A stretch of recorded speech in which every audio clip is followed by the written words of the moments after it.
homiladorlikda mumkin va mumkin bo'lmagan mahsulotlar. Gazli ichimliklar. Mutlaqo mumkin emas.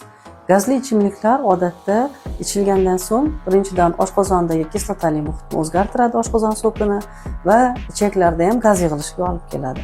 Ayniqsa erta muddatdagi homiladorlarda ichaklarda gaz yig'ilishi qorin bo'shlig'ida og'riqqa olib kelib, bachadon tonusini ortishiga, homila tushish xavfini kuchayishiga olib keladi. Shuning uchun homiladorlarga mutlaqo gazli ichimliklar ichish tavsiya qilinmaydi.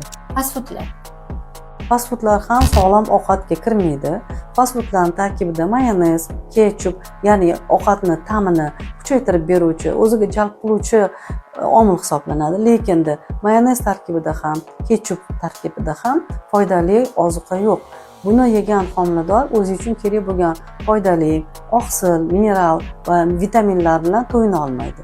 Shuning uchun ham bu mahsulotlarni yeyish tavsiya qilinmaydi.